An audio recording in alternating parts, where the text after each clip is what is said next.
एहसानुल हक बाजवा साहब।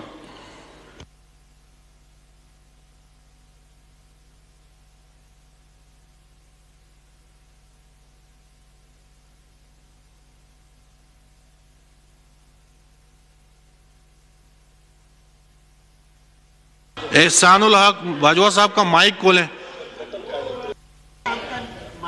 सीट पे है ना। नहमदुहु व नसल्ली अला रसूलिहिल करीम बिस्मिल्लाहिर्रहमानिर्रहीम अस्सलातु वस्सलामु अलैका या सैयद या रसूलल्लाह वसल्लम अलैका या हबीबल्लाह। शुक्रिया जनाब स्पीकर, आपने बजाय ख्याल का मौका दिया। मैं अपनी तकरीर का आगाज़ एक छोटे से शेर से करूँगा। ज़माना मोतरफ़ है अब हमारी इस्तिकामत का, ज़माना मोतरफ़ है अब हमारी इस्तिकामत का, न हमने शाखे गुल छोड़ी न कारवां बदला। मियाँ साहेब तेरी उल्फत में हम पर भी बड़ा मुश्किल वक़्त आया। मियाँ साहेब तेरी उल्फत में भी हम पर भी बड़ा मुश्किल वक़्त आया, न हम मंजिल से बाज आए न रहनुमा बदला। जनाब स्पीकर, इस मुश्किल तरीन माशी हालात में जहाँ खजाना खाली था, बैरूनी कर्जे सर पर थे और साबका अमरानी नाहल करप्ट हुकूमत ने महंगाई का तूफान खड़ा कर दिया था, इस सूरत हाल में मैं एक गरीब दोस्त, मजदूर दोस्त और किसान दोस्त और बहुत ही मतवाजन बजट पेश करने पर प्राइम मिनिस्टर ऑफ पाकिस्तान जनाब मियाँ मोहम्मद शहबाज शरीफ साहब और उसकी टीम को मुबारकबाद पेश करता हूँ। जनाब स्पीकर, सबसे पहले तो मैं अपने प्राइम मिनिस्टर ऑफ पाकिस्तान का इंतहाई मशकूर व ममनून हूँ, जिन्होंने चिश्तियाँ से डारावाला, हारूनाबाद और फोटाबाज रोड मंजूर की और उसको PSDP की बुक में शामिल करवाया। जनाब स्पीकर, कहते हैं पहले खेश बाद दरवेश, पहले अपनों के लिए फिर दूसरों के लिए। तो जनाब स्पीकर, मैं अपने ज़िले की बात करूँगा। हमारा ज़िला जनूबी पंजाब का सबसे बड़ा ज़िला है जो 5 तहसीलों पर मुश्तमिल है और रकबे के लिहाज से भी सबसे बड़ा ज़िला है। लेकिन मैं आपकी तवज्जो एक अहम मामले की तरफ दिलाना चाहता हूँ। हमारे ज़िले को कोई रेलवे लाइन टच नहीं करती है जनाब स्पीकर, और ना ही कोई मोटरवे टच करती है। लिहाजा मेहरबानी फरमाकर मैं आपसे गुजारिश करूँगा कि प्रायोरिटी बेसिस पर हमारे ज़िले को CPEC में शामिल किया जाए और मोटरवे दी जाए। जनाब स्पीकर, मेरी मोटरवे के लिए आपसे एक तजवीज़ है कि M3 मोटरवे को रजाना से चीचावतनी, बूरेवाला और साऊ का पत्तन और चिश्तियाँ ज़िला बहावलनगर से मिला दी जाए, जिससे 3 ज़िलों और तकरीबन 10 तहसीलों को फ़ायदा होगा। जनाब स्पीकर, ये बहुत बड़ा काम होगा। ये 3 ज़िलों को मोटरवे टच कर जाएगी और 10 तहसीलों को मोटरवे टच कर जाएगी। ये लाखों लोगों का फ़ायदा होगा।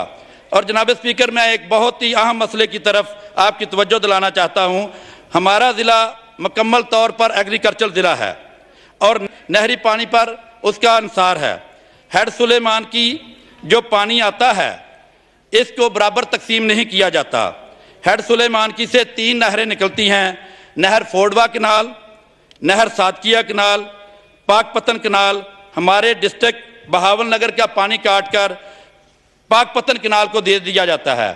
सादकिया कनाल की कैपेसिटी 6800 क्यूसेक मीटर है, जबकि उसको 2600 क्यूसेक मीटर पानी मिल रहा है। फोडवा कनाल की कैपेसिटी 3400 क्यूसेक मीटर है, जबकि वो चल रही है 900 क्यूसेक मीटर। जनाब स्पीकर, मेहरबानी फरमाकर ये पानी की बराबर तकसीम की जाए और ज़िला बहावलनगर के साथ जो मतरए बच्चों वाला सलूक किया जाता है वो पंजाब को नहीं होना चाहिए। हमें हमारे साथ सही बर्ताव होना चाहिए। जनाब स्पीकर, इस पर आप फौरी एक्शन लें, क्योंकि हमारे ज़िले का पानी काट कर दूसरे ज़िले को दिया जाता है ताकि हमारा किसान खुशहाल हो सके। और मैं जनाब स्पीकर, इस पानी का बहुत ही अहम मसला है, आपसे इसके ऊपर रूलिंग चाहूँगा कि जनाब स्पीकर, हमारा पानी इस जून से काटा गया है, ये फिलफौर हमारे ज़िले का पानी पूरा किया जाए। जनाब स्पीकर, ये रूलिंग आपसे मैं चाहूँगा, मेरी स्पीच के बाद आप रूलिंग दे कि हमारे ज़िले का पानी पूरा किया जाए। जनाब स्पीकर, अमरानी हुकूमत के बारे में मैं बात करना चाहता हूँ। 2018 तक पाकिस्तान का कर्जा तकरीबन 25,000 अरब डॉलर था। जो पिछली तमाम हुकूमतों ने मिलकर लिया था, 72 सालों में लिया था, और इमरानी हुकूमत ने 3.5 सालों में इस कर्जे को डबल कर दिया, यानी 50,000 अरब तक ये कर्जा पहुंच गया। और सारे मुल्क उन्होंने की, इनकी काम की प्रोग्रेस जीरो थी। पाकिस्तान की तारीख का सबसे बड़ा कर्जा इमरानी हुकूमत ने लिया था। जनाब स्पीकर, इमरान खान ने सिर्फ, अगर कहें तो सिर्फ 2 ही काम किए हैं।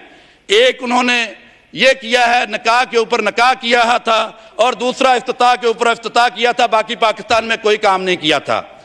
जनाब स्पीकर, इनके इतने बड़े स्कैंडल हैं, अगर मैं इजाज़त दे तो चंद स्कैंडलों के नाम आपको बता देता हूं। सबसे पहले इनका मेडिसिन का स्कैंडल आया, फिर आटा और चीनी का स्कैंडल आया। जनाब स्पीकर, मेडिसिन के स्कैंडल से, उसकी करप्शन से आमिर कियानी निकला, आटे की करप्शन से खुसरो बख्तियार निकला, और के इलेक्ट्रिक की करप्शन से आरिफ नकवी निकला, और पेट्रोल की करप्शन से बाबर नदीम निकला, खजाने की करप्शन से हफीज शेख निकला, और सीपैक की करप्शन से पापा जोन्स निकला, चंदे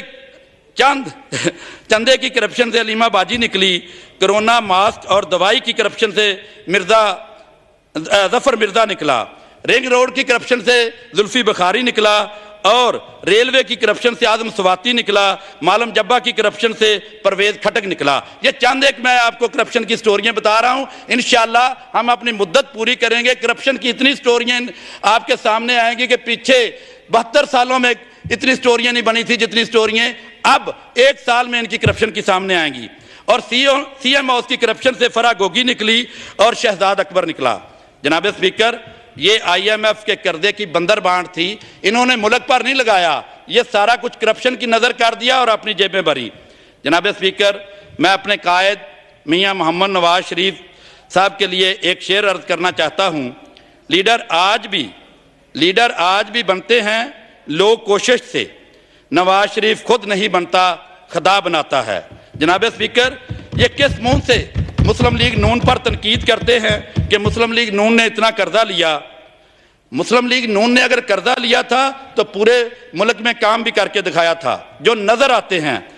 जनाब स्पीकर, मियां नवाज शरीफ को सिर्फ 10 साल वजीर आजम रहने का मौका दिया गया, सिर्फ 10 साल उनको मौका मिला, और उनके दौर में अवाम भी खुशहाल थी और मुल्क में काम भी हो रहे थे। चंद एक काम भी मैं उनके आपको गिनवाना चाहूँगा। जनाब स्पीकर, जब 2013 में हमें हुकूमत मिली तो उस वक़्त बिजली की लोड शेडिंग और बाकी मामलात भी आपके सामने थे। सबसे पहले हमने बिजली के कारखाने लगाए, लोड शेडिंग ख़त्म की। हम 28,000 मेगावाट बिजली बना के इनको देकर गए थे। और जब अब दोबारा इनसे हुकूमत हमें मिली है, पहले बिजली के बारे में बात हो रही थी तो 20,000 मेगावाट रह गई थी। 8,000 मेगावाट 800 मेगावाट जो 8,000 मेगावाट जो है वो PTI की करप्शन की नज़र हो गई। सर, मेरा कायद मियां मोहम्मद नवाज शरीफ सीपैक लेके आया, मेट्रो बस बनाई, ऑरेंज ट्रेन बनाई, एयरपोर्ट बनाए, यूनिवर्सिटी बनाई, कॉलेज बनाए, नए अस्पताल बनाए और पुराने अस्पतालों को अपग्रेड किया। और अस्पतालों में फ्री दवाई उस वक्त मिलती थी जो आजकल किसी अस्पताल में नहीं मिलती। इंशाल्लाह अब हमारी हुकूमत आई है, दवाइयाँ फ्री मिलेंगी। और डायलिसिस फ्री होते थे। और लैंड रिकॉर्ड को हमने कंप्यूटराइज किया, पटवारी कल्चर का खात्मा किया, फार्म टू मार्केट रोड बनाए, कारपेट रोड बनाए, और हेल्थ कार्ड भी मेरे कायद का दिया हुआ तोहफा है। जनाब स्पीकर, हमने डॉल्फिन पुलिस बनाई, सेफ सिटी जैसे प्रोजेक्ट भी हमने मुतारफ कराए। जनाब स्पीकर, ये मेरे कायद मियां मोहम्मद नवाज शरीफ साहब का और आज के वजीर आजम पाकिस्तान मियां मोहम्मद शहबाज शरीफ का विजन था।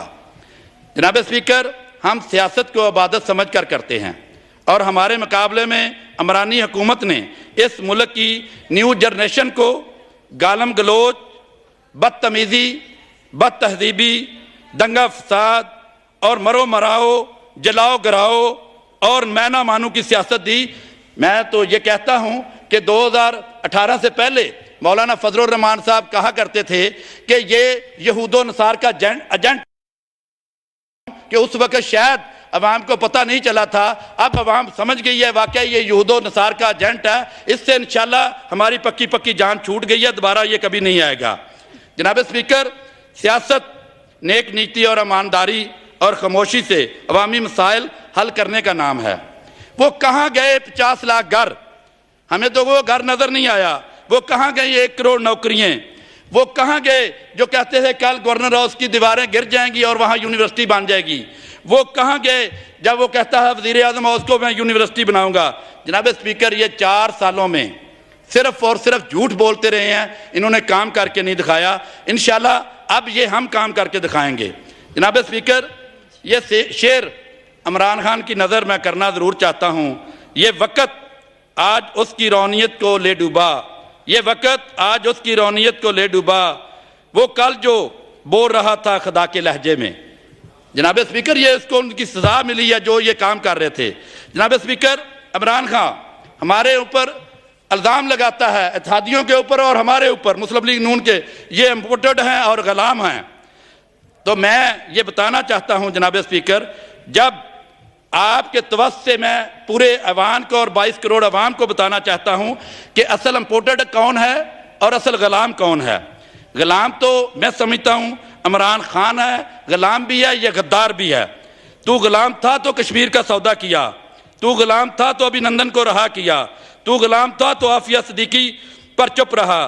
जनाब स्पीकर, तू गुलाम था इमरान खान, तू गुलाम था तो कलभूषण को सहूलत दी, तू गुलाम था तो फ्रांस के सफीर को मुल्क बदर ना किया, तू गुलाम था तो CPEC के मंसूबे बंद किए, तू गुलाम था तो स्टेट बैंक से को IMF के हवाले कर दिया, तू गुलाम था तो आफिया मलूना को रहा किया।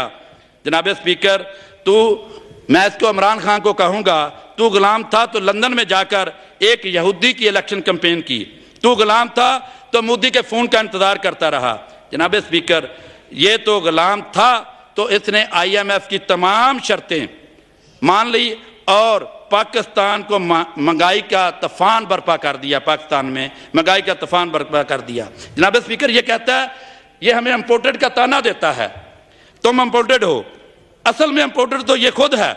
इसकी सारी ज़िंदगी बाहर गुजरी है, इसकी बीवी इम्पोर्टेड थी, इसके बच्चे इम्पोर्टेड थे, इसका वजीर खजाना इम्पोर्टेड था, शहबाज गिल इम्पोर्टेड था, शहजाद अकबर इम्पोर्टेड था और इसकी बेशतर कबीना के लोग इम्पोर्टेड थे और ये सब के सब अमेरिका से आए हुए थे। जनाब स्पीकर, ये तो मेरा ख्याल 22 करोड़ अवाम जानती है। हमारे इत्तेहादियों में और मुस्लिम लीग नून में कोई भी इम्पोर्टेड नहीं है। अल्हम्दुलिल्लाह, अल्हम्दुलिल्लाह, हमें इस बात पर फख्र है और हम पाकिस्तानी कौम के लिए एक मसीहा बनकर आए हैं। अगर ये 1-1.5 साल भी इसको हुकूमत दे दी जाती तो ये पाकिस्तान का और बुरा हाल कर देता। जनाब स्पीकर, हम में से कोई भी इम्पोर्टेंट नहीं है, ये सारे पाकिस्तानी हैं, पाकिस्तान में रहने वाले हैं और पाकिस्तान के खैर खां हैं। तो जनाब स्पीकर, बहुत शुक्रिया, अल्लाह आपको खुश रखे, आपने मुझे बहुत मौका दिया। Thank you very much. शुक्रिया जी।